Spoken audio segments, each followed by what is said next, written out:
Hello everyone.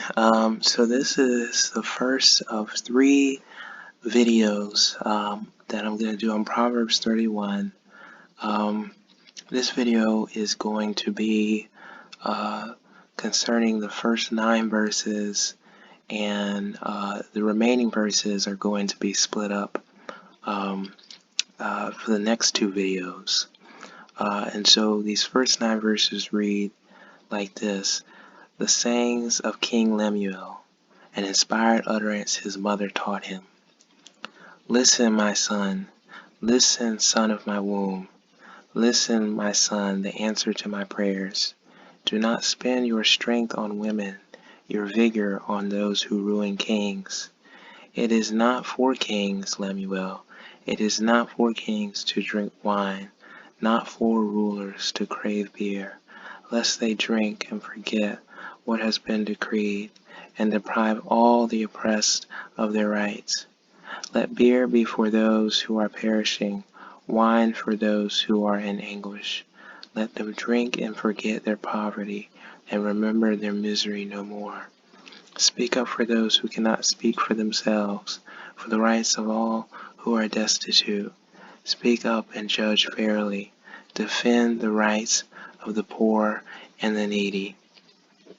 So I'm not really sure how well you can see it because it's highlighting, the highlighting up here is rather faint, but I've highlighted 4 verses, verses 4, 5, 8, and 9.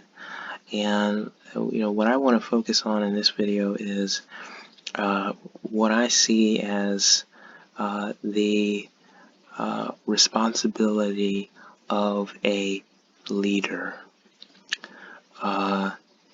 And actually, I'm also going to highlight, now that I'm also going to highlight verse 3 here. So one of the first things Lemuel's mother tells her son is to avoid being, a womanizer, right? Right. I'm sure, I believe it was rather common at this particular point in time for those in power, particularly royalty, to, and of course, most of the monarchs at this point in time were men, and so it was rather common for them to have mistresses, and it looks as though she is telling him to avoid that, and I think that's really significant. And I believe that particular instruction might have caused him to develop into a man of distinguished character, because his mother was raising him not to sort of treat women as objects. She was teaching her son to not allow himself to be distracted by women, as so many men often are. And in telling him that, she was instilling in him the concept of responsibility. As king, it is his responsibility to ensure that all of his focus is devoted to his people, right? And so I'll just put it right here. I'm going to change this to verse 9. So we're going to title, we're actually going to have a title. I'm going to put a title up here. Center it. Let's see.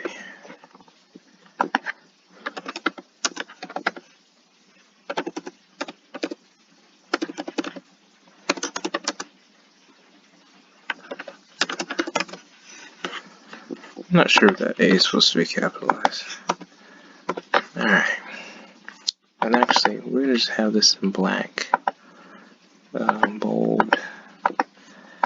And then we'll have that in color.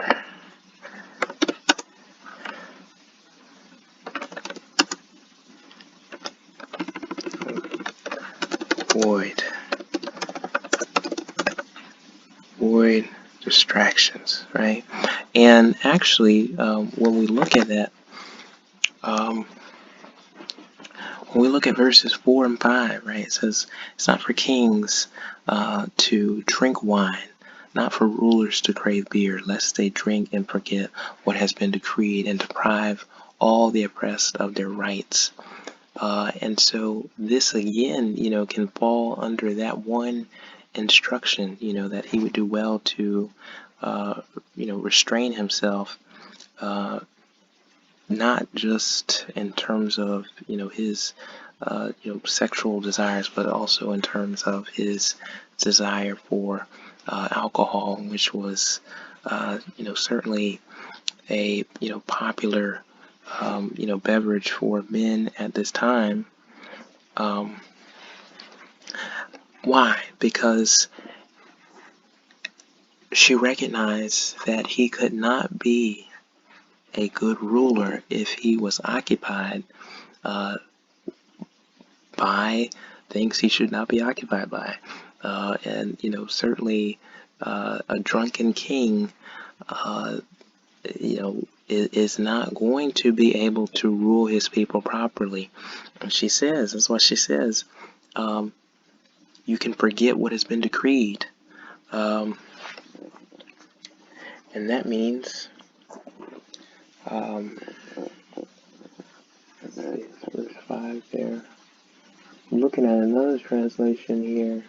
That kind of means forget the law, right? Forget what God had told them, right? These were Jews, and they still held the law of God, the commandments of God, to a very high standard. And so it was expectation that the king would exemplify for his people the correct way in which to live. And so he would not be able to do that if he was constantly under the influence of alcohol. And so that all ties into that idea of, not having distraction, right?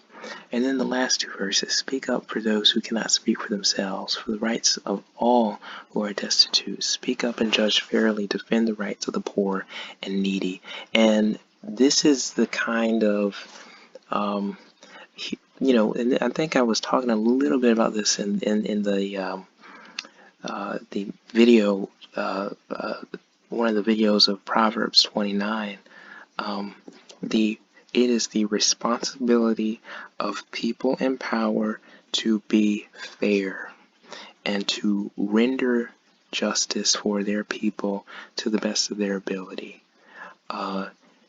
There isn't supposed to be a discrepancy between rich people and poor people. You're in charge of everyone, and everyone must be treated fairly, particularly those who are poor and who are unable to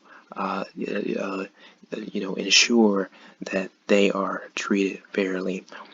People who are marginalized within society. It is the job of a ruler, whether it be a king or today a president, to advocate for those people with the same level of vigor that they would advocate for those who are of a higher social status. So I'm right here.